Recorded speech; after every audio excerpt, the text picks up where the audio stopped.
I know it's been a long day. You ready to gossip a little bit? Today at TED, you've been inspired by life coaches and sociologists and scientists and culinary entrepreneurs, marine biologists. So you might think that what I do isn't so distinguished or cerebral. You might think that what you're about to hear is a little bit dirty. Yeah. I gossip. I am a professional gossip. My name is Elaine, and I talk shit for a living. So maybe my mother should have given birth to a piece of barbecue pork. While some of today's speakers were this week in the lab dividing atoms, I spent my time investigating whether or not Kate Middleton, the Duchess of Cambridge, is pregnant. Not yet. I followed up on whether or not Justin Timberlake and Jessica Biel were getting married in Italy. They did. And I watched Jennifer Aniston talk about her nipples in an interview about her engagement. And I also looked into whether or not Mariah Carey and Nicki Minaj are still calling each other nasty names backstage at American Idol. Yes, and it's totally awesome. Movie sets, movie premieres, the red carpet at the Oscars and at Cannes, the after party, that's my workplace. That's my lab. And that's where I observe celebrities in their habitat. Think of modern celebrity as an ecosystem. Let's call him Tom. Tom, the celebrity, cannot exist in a vacuum. He needs a team of people assisting him with his career: publicists, agents, makeup artists, hairstylists. They're there to help him with his career because talent is not enough these days. Tom has to be likable. He's got to be marketable. Tom is for sale to the movie studios and the TV networks. So Team Tom sells Tom by engaging the media and also the paparazzi. Yes, those paparazzi are a vital part of this ecosystem too, because they take the pictures and the press delivers the pictures to the fan. That's you. You are a critical part of this ecosystem because you create the celebrity. The celebrity depends, Tom depends on you to secure his status as a celebrity. So you see, the fan, Tom, the paparazzi, the publicist, all these components function together concurrently, like any ecosystem, to support modern celebrity. You take one element away, and it all falls apart. So why is this ecosystem important? Why do we care about Tom? My job as a professional gossip is to study the celebrity ecosystem the way a scientist might study the marine ecosystem, to understand how organisms react to one another and how those relationships impact our environment.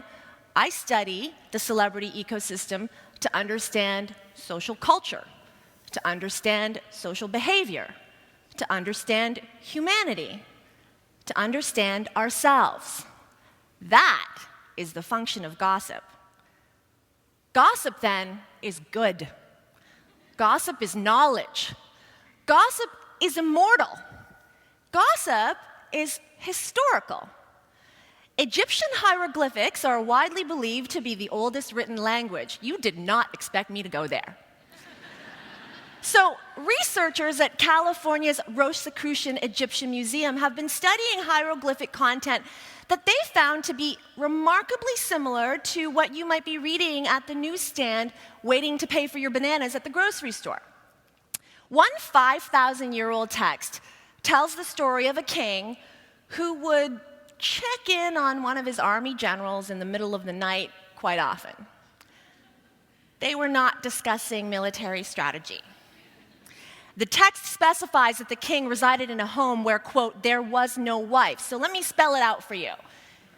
The king and the army dude were allegedly having sexual relations. You could sub in John Travolta and a masseur into that story, and no one would know the difference. Another really juicy piece of ancient gossip is found from the drawings around the temple of Queen Hatshepsut. Rumor has it the queen enjoyed an intimate relationship with one of her advisors. Now, it was never confirmed whether or not they were having an affair, but hieroglyphics found in the servants' area of the archaeological site depicted a royal female engaged in unmistakable physical contact, erotic contact, with a non-royal male. So it's kind of like, did Brad and Angelina have an affair on the set of Mr. and Mrs. Smith? Ask the crew. The crew always knows. So you see, those old Egyptians, they love talking shit too. They love talking shit so much they carved it in stone. And this kind of ancient storytelling is everywhere. It's in tablets and old scrolls. It's on papyrus and pyramid walls. And we learned about the ancient Egyptians through their hieroglyphics. Many, many years from now, our successors will learn about us through our hieroglyphics, the tabloids. They too tell a story. Celebrity gossip is storytelling, and as we've seen from the hieroglyphics, those stories are valuable in providing future generations with an understanding of who we are, and with us with an understanding of where we are right now. Okay, so then why are we so ashamed of gossip? Why are we so embarrassed? Why does my friend tuck her copy of Us Weekly inside the New York Times? No one feels shame when they're watching a hockey game.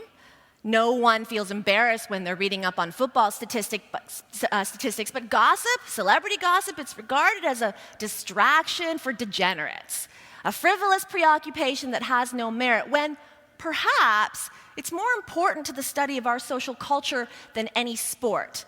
Because at the heart of it, celebrity gossip isn't just about celebrities. As we saw from those hieroglyphics, they were a reflection of popular mores and ethics of that time. And right now, the gossip conversation is like any conversation. It is an information exchange. Here's the really interesting thing about gossip. You can't consume it without bias. You can't consume gossip without filtering it through the prism of your own experience. In filtering gossip through the prism of your own experience, what inevitably comes out the other side is a pretty definitive declaration about what we believe, what we expect, what we reject, and how we process. Gossip allows us to communicate a behavioral code to others. Gossip allows us to set a standard of conduct. Let's take a closer look. One of the biggest gossip stories of 2012 was the Kristen Stewart cheating scandal. Quick background, because I know you guys don't know anything about that. Kristen Stewart is the star of a mega movie franchise called Twilight. She plays a teenage girl called Bella who finds the perfect man. He's a vampire and he's 100 years old.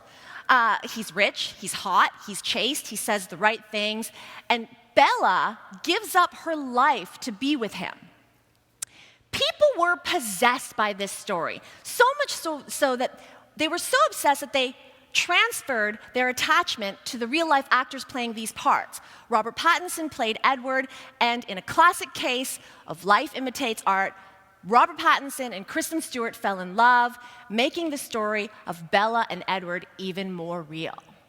Until Kristen Stewart was caught cheating on him with the married director of one of her other movies. This was the cover of the New York Daily News when the story broke. Trampire.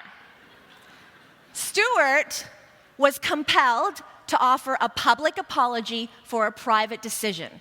She was subsequently slut-shamed across the internet. She went into hiding for a while, and she reportedly lost a few movie roles.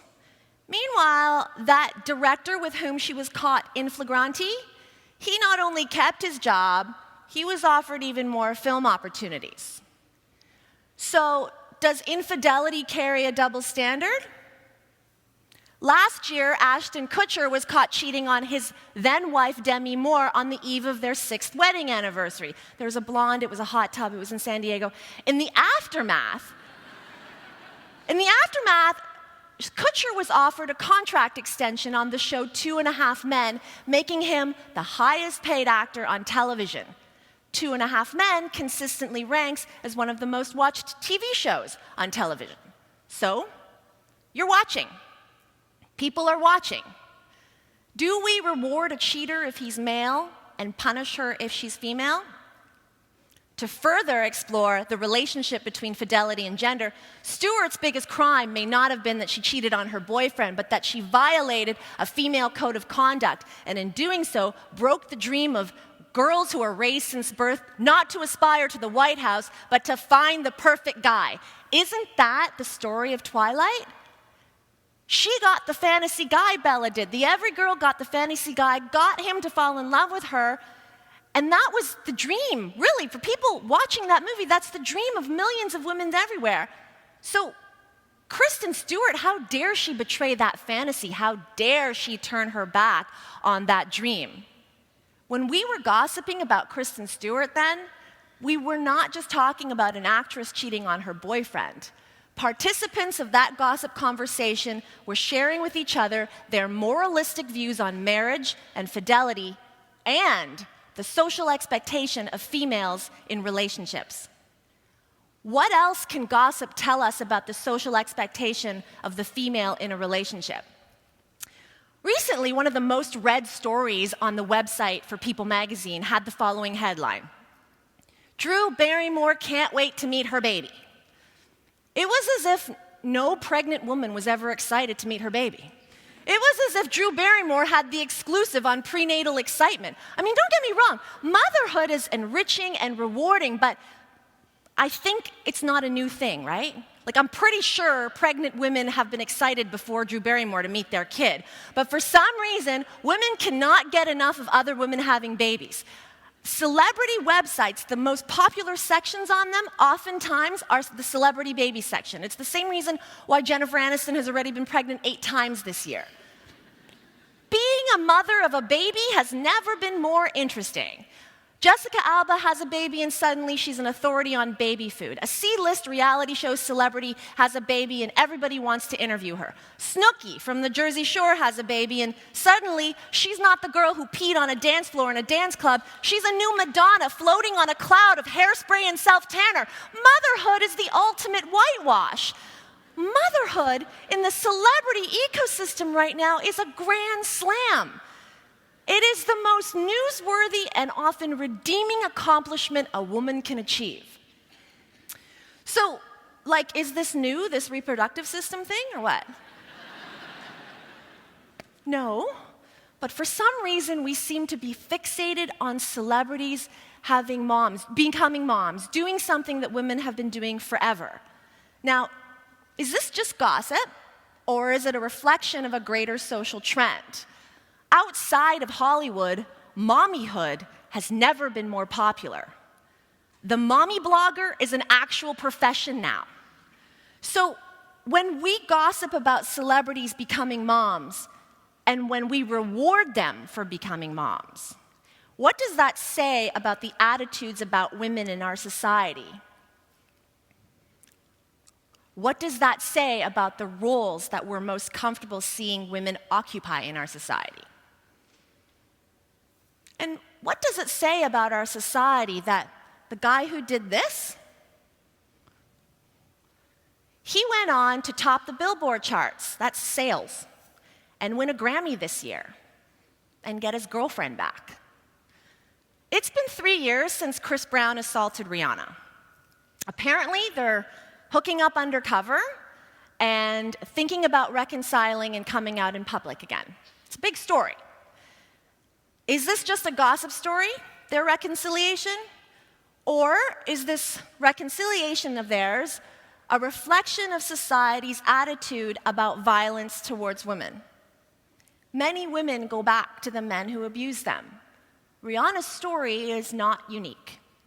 And Rihanna is not the only person who's forgiven Chris Brown. The recording industry has forgiven Chris Brown. He just won a Grammy.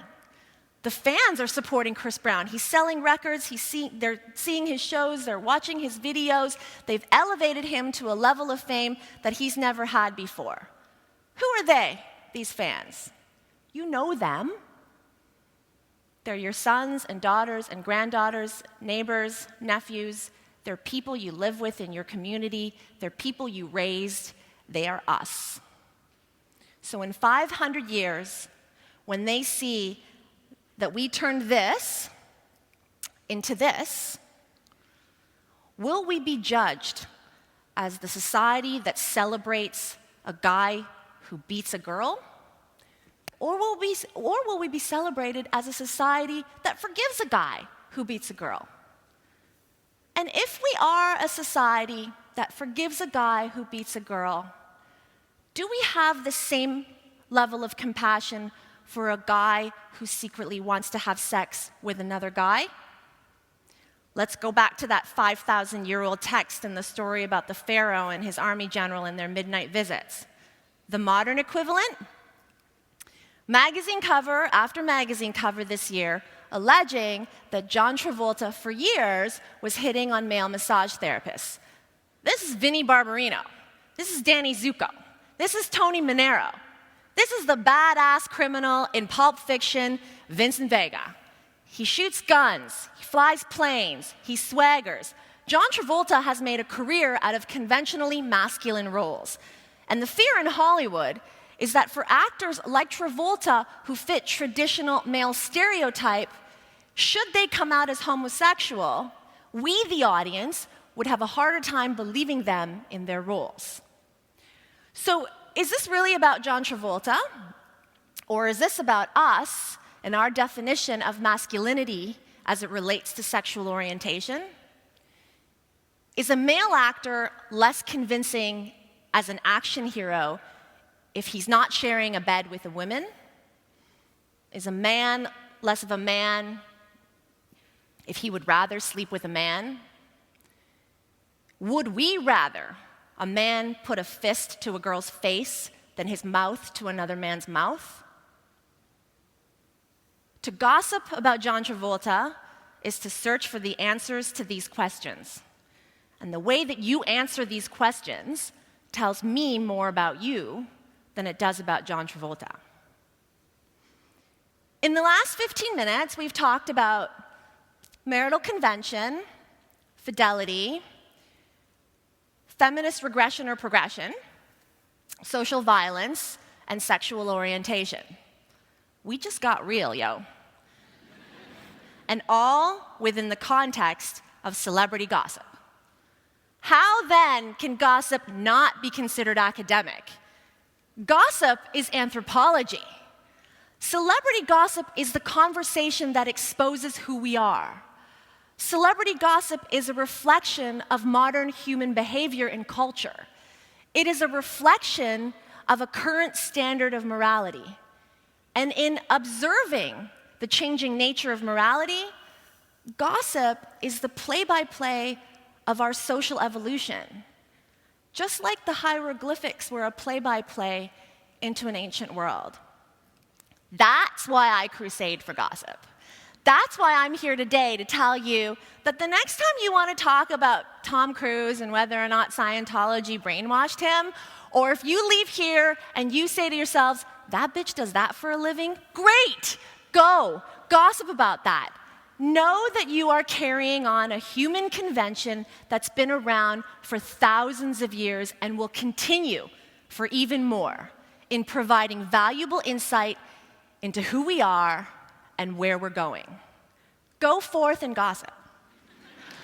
Thank you.